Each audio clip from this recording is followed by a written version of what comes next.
This podcast contains graphic and disturbing content. Listener discretion is advised.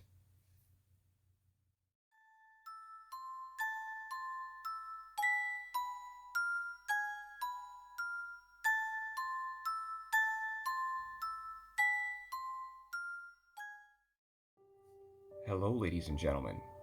My name is Devin Zahn, and welcome to Minisode 3 of Tales for the Dark, Creepy Internet Stories. We got another great show for you guys today. Instead of just our usual one per minisode, we're going to be starting our Let's Not Meet minisode series. So we have a couple stories for you guys today, which is going to be very unique for a minisode even. So we are going to get right into the swing of things. We have no dad jokes because it is a minisode. Our ninth episode, I should say, is in the works. It is the start of the second half of our first season of this podcast. So I'm very excited for that, and very excited for the stories I have to share with you guys for that. But in the meantime, we got some Let's Not Meet stories. We have, like I said, there are no dad jokes because it is a mini-sode, but we are going to be doing one taste test, and that's actually just because, my family picked this up, enjoyed it, thought it would be cool to try on an episode. So, I'm going to pull that out right away, and we're going to do a taste test. This one's actually probably going to be really good. So this taste test is a little bit different because this one's actually, I know for a fact it's going to be pretty good. So, I don't know if you guys know the popcorn brand Smart Food. I think that's what it's called. Yep, Smart Food. They make popcorn, and usually the most common one you really see is the white cheddar popcorn. It comes in a black bag. Probably my most favorite white cheddar popcorn out there. So I can't imagine this is going to be horrible. But this is a limited edition flavor of Smart Food popcorn. It is Krispy Kreme Donuts Original Glazed Donut Flavored Popcorn. So, this is going to be amazing. And the one thing I absolutely love about this packaging is, obviously they enlarged the picture, enlarged the popcorn on the packaging, to show detail and all that. And at the very bottom it says, clearly this popcorn has been enlarged to show texture. So it's like, duh, guys. It's kind of mocking them, consumers at the same time. But here we go. This is Krispy Kreme popcorn. Here we go.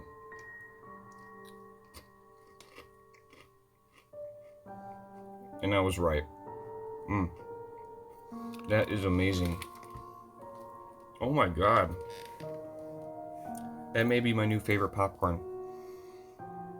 Okay, so that is Krispy Kreme Donut Original Glazed Flavor Smart Food Popcorn, and I think I found my new favorite snack. This one is actually gonna break the record for my scoring system on my taste test, because this I don't even have to try again, but I'm going to. But I think you guys already know my score for this. Hands down, best thing I've ever tasted in form of popcorn. That is a 10 out of 10. I don't know where my mother got this, and that's who I give credit for on this. She actually got this and just gave me the leftovers, but even the leftovers are fantastic. Oh my god. I'm gonna have to find out where she got that. But if you ever find it, it's Smart Food Krispy Kreme Donuts. It has the Krispy Kreme logo right on it, so you can't really miss it. This is only just like a snack size bag you'd get at like a gas station or something, so it might be a gas station where she got it. But if you guys ever see it, definitely recommend. That's a 10 out of 10. Comes in a greenish black kind of bag. Has a big sticker, says limited time flavor, has the Krispy Kreme logo. You can't miss it. But that is absolutely fantastic, and I will be looking for that again. So, with that being out of the way, we have our stories for today. We have basically started the second half of our first season, so this is the last mini-sode before that half starts. And we are starting our mini-sode series based on Let's Not Meet. So this is the same podcast, same everything you love. It's just for a while we're going to focus on Let's Not Meet when it comes to mini-sodes, because that way you still get a decent amount of stories and it's still a mini-sode sized episode. And it's a different kind of genre off of our regular, episodes and stuff. So with all that being said, let's pull up our Let's Not Meet stories. Most of these will be from Reddit, but I will give credit where credit is due. So here we go. Our first Let's Not Meet story comes from Redditor user POTUS K Nope, and it's entitled Surgical Zombie Smoke Break. I have a lot of weird encounters outside my office on my smoke breaks, but I think this one takes the cake, even with how anticlimactic it was. Today, I was sitting on the wall outside my building smoking and messing around on my phone. I had probably been sitting there for about 2 minutes without looking up when I finally do and notice a guy on the corner about 20 feet away staring intently at me. He's hunched over facing me in the classic zombie pose, wearing a large coat, a surgical mask, and gloves. I didn't know how long he'd been standing there, but it was the daytime and the area is relatively populated, so despite being the only people on the street, I wasn't too worried. I went back to looking at my phone, but kept discreetly glancing at him to see if he was still there. He didn't move or stop looking at me for probably another minute and a half, just sunken shoulders with his unblinking eyes pointed directly at me over his mask. Finally, I noticed an older man walking towards us, and my cigarette is almost finished, so I assume worst comes to worst, this guy will be near if anything happens. I glance back at my phone and hear what I assume are the older man's footsteps approaching. Before I have a chance to look up, the surgical zombie is sitting within an inch of me on the wall. I'm a polite girl, so I give him a vague smile while my inner self and personal space are screaming at me to get up and leave. He asks me for a cigarette, so I give him one and he just continues to sit there with it unlit. I can't fight my manners, so I ask him if he needs a light, and he gives me a gloved double thumbs up and stares at me. I ask him if that meant he had one, to which he responds with another double thumbs up.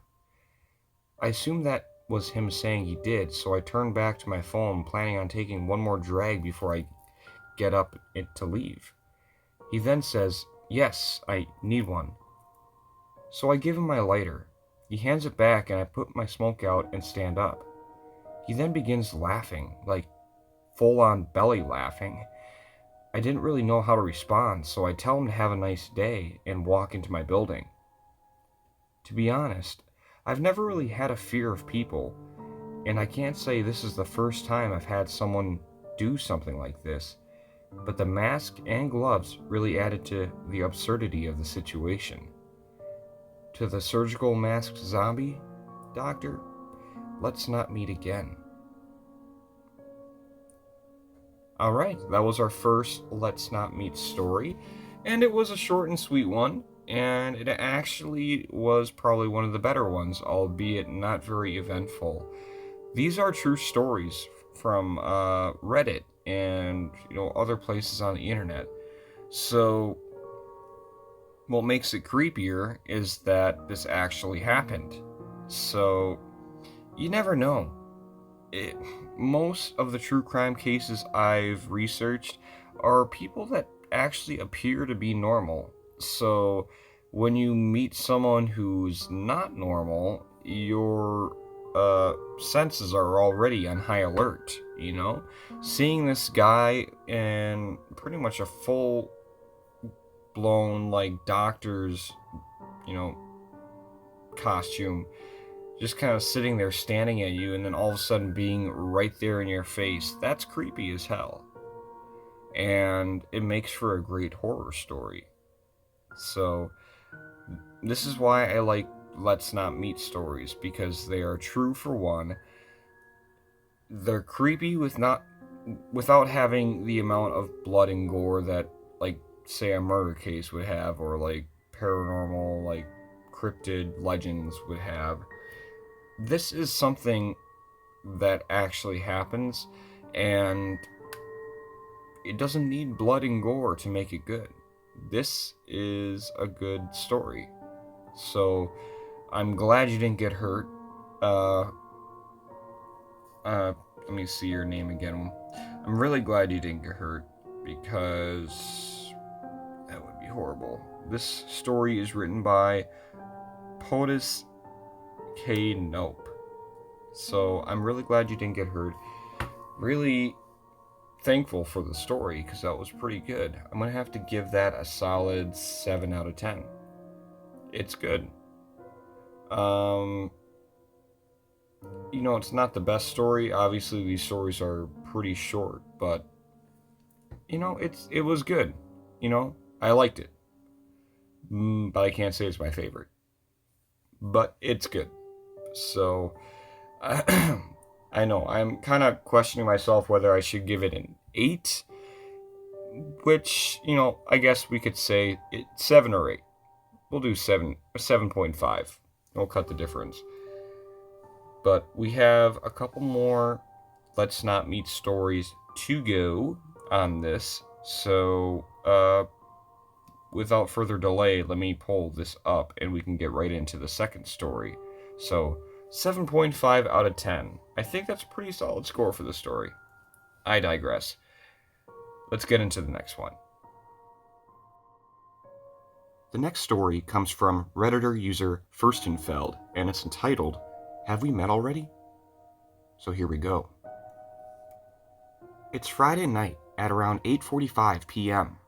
The little one's in bed, and I'm chilling with some friends online, gaming. There's a loud bang, and I'm instantly freaking out, due to having my home, my safe place, invaded by some creeper twice in the past 3 months. I turn the volume on my computer down, trying my best to come up with excuses. Oh, it was the neighbors doing something. Who in their right minds would try to break into my house when they can see that I'm awake? Front outdoor light on, lounge light on. It's quiet for a while, so I return to playing the game and talking to my friends. That's when I hear rustling. I think it's coming from the game, despite the volume being super low, but to be on the safe side, I turn the sound on the computer off completely. The rustling's still there. At this point, I think it might be that annoying pest possum. The banging could have been it jumping onto the garage roof, and now it was snuffling around outside the leaves, searching for some food. As I said earlier, who would try to trespass when they could clearly see someone was home? If they did trespass, why would they do it so loudly? I want to say it put me at ease, but it didn't. Fast forward half an hour and the noises have stopped, and my cat's begging me to be let outside. Little bastard. I love him, really. I hate opening doors, curtains, windows, anything at night. Paranoia at its finest. But tonight, I had a reason to be paranoid, at least. I kept the chain lock on the door and let the fat fuzzball squeeze out, and had a bit of a peek through the crack, seeing if anything was amiss on my front lawn.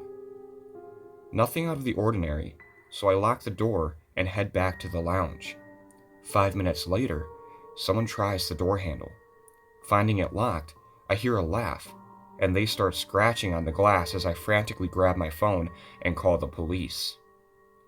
Whoever it was had left by the time they answered the phone, and police couldn't find evidence that anyone had been on the property. They did a sweep of the neighborhood, but couldn't find anyone on the streets either. Whoever you are, I'd say let's not meet, but I'm pretty sure you're the same person who came the other 2 times, and I'm fairly certain that that person is my ex. So Mr. X, if it is you, smile for the cameras next time you come around. They just arrived in my mailbox. Wow, that actually was a really good story. I really liked that one. No, not that what you went through wasn't terrifying, and that shouldn't be glorified by how well you wrote that. Um, it was actually really well written too. They did kind of go back and forth on whether they were talking in past tense and future tense, or present tense, I should say. But other than that, it had decent build up. It kind of slapped you in the face with the like someone's there. But it did lead up to it at least a little bit, which I can say is good writing, because how we were taught it in school is think of it as an incline, like you're going up the side of a hill. That's how you want your story to go too. You want to start small and you kind of want to gradually build it up until you get to the part, like in this story, where the person's literally trying to get in their house while they're there. And and then you bring it down with a conclusion. So I think they did it really well. This was again from Redditor user Furstenfeld. That is I think a German name if I've ever seen one. But yeah, that is our second Let's Not Meet story for this episode. We are going to be doing one or two more. I'll decide when I see the time we're at for this episode. I don't want to make it too long of a episode. So, with that being said, let's pull out the next one here. Next, we have a story from Redditor user Summer2502 entitled Never Take Powdered Envelopes from Strangers. The other day at work, we were basically told to look out for ourselves and others, wait for a security guard, etc., etc.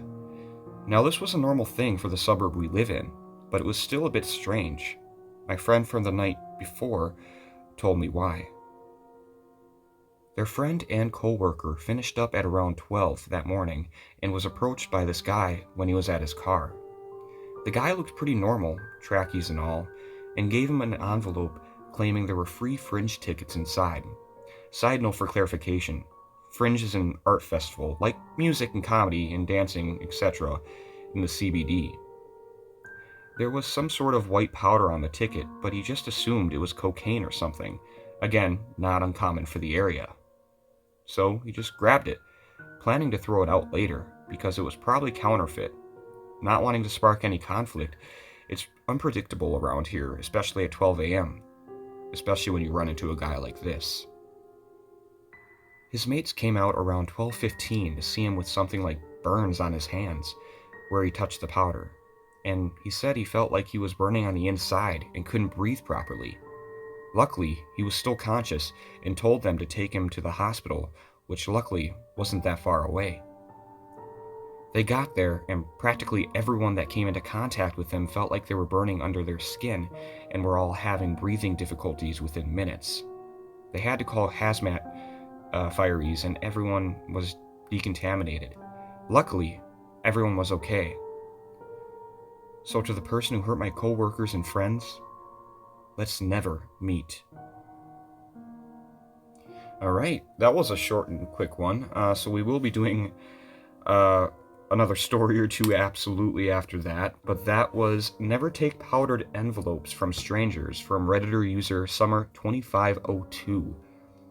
Very short and sweet. That is not a bad thing. That was good. That really kind of got your nerves working a little bit, and you did it within 5 paragraphs. That is talent right there. So keep on writing, because I think you have a future with this. Glad to know everyone's okay. These are true stories, by the way. These are Redditor users that are telling their true experiences that they've gone through in their life. Just adding a let's not meet on the end of it doesn't make it a fake story, but no, these are real. And the fact that these guys were basically, given like powdered acid or something, and they were hurt, they're having difficulties breathing, their skin was burning, they felt like under their skin was burning, they had to have hazmat guys come in. That's terrifying. Very terrifying. So I would give this story, I would give this an 8. Did I give the last one a score 2? I don't know if I did. I think I said it was like a 7 or 8, but yeah, no, that is our third story. We have one or two more just because that one was so short, but let's get into the next one. The next story comes from a former Redditor user who wanted to stay anonymous, and it's entitled The Dumpster Creep. Around 9 p.m., I heard the telltale rumble that meant the forecasted storm was about to start. I couldn't recall if I had rolled up my car window when I got home, so I went out to check. It was already dark out, and I live in a part of town that isn't big on streetlights, so at nights, sometimes, it's hard to even stay on the sidewalk without crashing into bushes. The dumpsters are about 200 to 300 feet from my car on our U-shaped street, tucked into a corner that backs into trees and a small creek. I live on the back of the building, so once I round that corner, you can't see me from my car, nor the dumpsters. I got out to my car. As I rounded that corner, I could see what looked like a flashlight in the dumpster. Weird, but not alarming, as there were a lot of teenagers and younger boys who fuck around in that corner of the parking lot. My window was down a bit. As I was rolling it up, I hear a clattering sound from the dumpsters. I turn to see someone climbing out of them and start shining the light in the other dumpster. My daughter had left her window down too, so I walked around to her door and rolled her window up too. I slammed her door shut a bit harder than I meant to, and since I was facing the dumpsters, I could see the dumpster man freeze and swing his light in my direction. He immediately switched it off, and right as I started to walk back inside, he started full-on sprinting towards my direction. My usually sedentary butt has never moved so fast as I noped back onto the sidewalk and to the back of the building. I quietly opened and shut my door, locked in hopes that with 8 apartments back here, he wouldn't know where I was. Or maybe he was running for reasons entirely unrelated to me. Or maybe he was just fucking with me and now is having a laugh with his friends about the lady he just scared the shit out of. Whatever it was, I'm sure as shit not getting any sleep tonight. So to the creepy dumpster man, let's never meet again. That one was decent too. The writing on this Let's Not Meet story was a little lax, but you can't expect the writers of Reddit to really create anything novel-worthy, so I'm not going to hold you against that. It is a good story. For what it is, it's a great story. It's literally 3 paragraphs long, so if you thought the last one was short, this one is incredibly short, but still terrifying. I mean, yeah, everyone knows the dorky dumpster diver at GameStop who likes to go through the trash hoping to find some game that they mistakenly threw out. By the way, that doesn't happen. The only thing that goes into the dumpster is broken stuff, old posters, and literally we are required to break the games in half before we throw them in there. So you're wasting your time. That's besides the point. Anytime I've seen a person scavenging around in a dumpster, it just gives you the creeps naturally. Because you're like, what sane person would want to roll around in the dirt, you know? Oh, not to mention in my city, there's probably more needles in there than anything, and I feel bad for saying that because a lot of listeners are from my hometown. But if you know, you know. If you know, you know. We work in retail. We see it all the time. So, this was a good story. It was short, sweet again. I'm only going to have to give it a 6 because this time I cannot afford to let the grammar slide. I had to ad-lib that second paragraph there a lot, and that's a third of your story, basically, that I had to ad-lib because there's only 3 paragraphs in this. So I feel like you got lazy on the second paragraph, got excited at the beginning and end. So for that reason, I'm going to have to give you a 6 out of 10. Good story, good concept, terrifying. Stick to your day job with, don't go to writing. But with that, I think we have. Let me see if I can find one more story hear a very short story, and then we will wrap up this episode. So this will be our last story for this minisode, and this one is entitled Followed on the Subway, posted by Redditor user ZingingCutie30. Hi, this is my first post, so I'll do my best to make this interesting. This happened to me in the summer of 2015. I was dating a guy who lived in the city, and I was living at home at the time in the suburbs. Neither of us had a car, and since I lived at home with my bedroom right next to my grandma's, I always went to him. I'd take the subway to his place every week and stay for the couple of days I had off from work. To get to his apartment required taking 2 trains. One day, I was headed to see him. It was super hot out, and I was wearing a skirt with straps, a crop top, and knee-high socks. Hey, wanted to look cute.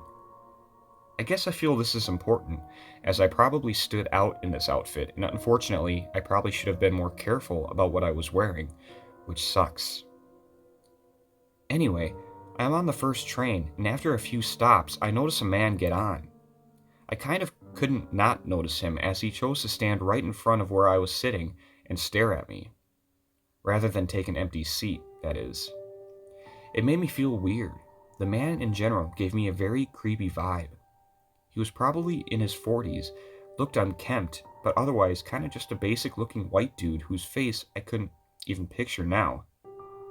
So I get off at the last stop and head through the station to where I need to catch the second train, but I notice this guy is following me, which at first I figured wasn't a big deal. He could have just been going to the same place. So, to get to the platform, you needed to go up some stairs, and when I did, I realized he was still right behind me.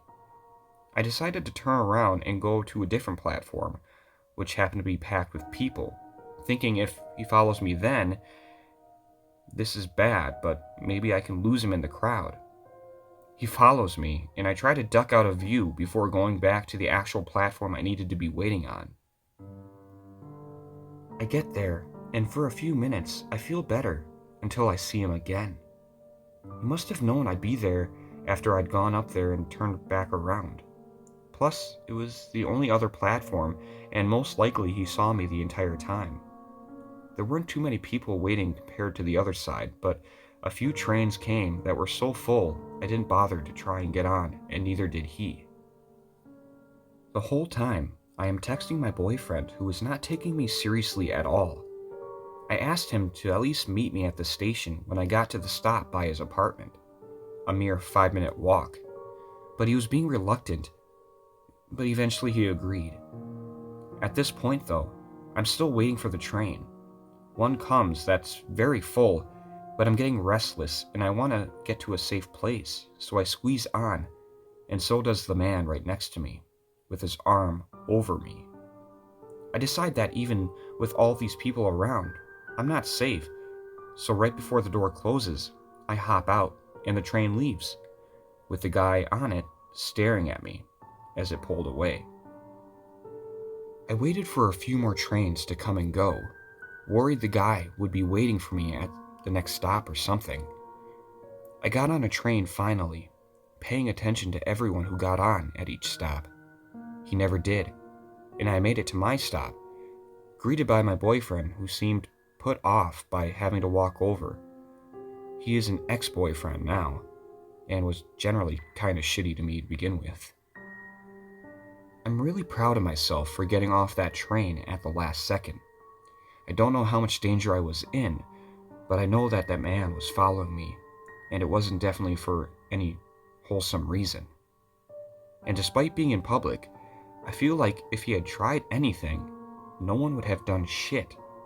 And I am a very small and not strong person by any stretch. Okay, well, thank you for reading. I have another story about a stalker that's got a lot of details I'd be happy to share if anyone is interested. I just need to condense it. But to the man on the subway, let's never meet again. Alright, that is our last story for this episode, and this one I'm going to be kind of giving a bad score. It is a terrifying situation, and I don't like rating stories that are actually true because I feel like it can be disrespectful to the victim. And these stories are a little different because they obviously survived, they obviously got out unharmed. Unless I find a story where they actually did get harmed, I won't rate it. But this one was poorly written. 95% of that was ad-libbed. There were no commas, no periods. Most of these paragraphs were one full sentence, and they are huge paragraphs by any standard. It's a good story. It really, really is scary that that happened to you.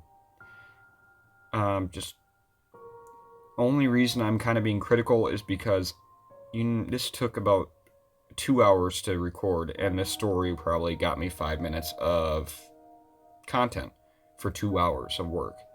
That's how much is missing from this. There's missing commas. There's missing periods. Half the time I'm trying to read this through and I get caught up because it seems like a run-on sentence when it should really be two different sentences. So, followed on the subway, I would give this a 6. This is a 6. 6 is for the content, which was really good. The 4 you lost was for literally how atrocious this grammar was. Like, this is worse than a Facebook post from your most basic white, you know who. But other than that, it was pretty good. But I can't disregard the bad writing. It could have been really, really so much better. But 6 out of 10 for this, and that is the last story for this minisode. So, as you know, with minisodes, we don't do new users, new shoutouts, anything like that. I guess I do a little bit of shoutouts. So that would probably be my own. So, if you guys liked this episode, you know what to do. If you're watching on YouTube, like down below, subscribe to my channel. There's a whole lot more content than just my podcast. If you're on Castbox, you probably already are subscribed to me. If you're on Facebook, follow the links down in the description, not subscription. I want you to subscribe. That's what I'm trying to say. You can find my YouTube page, you can find the Castbox page, you can find my email, send me some submissions and requests for stories that you would think I would be good at doing. So, but other than that, I think we're done.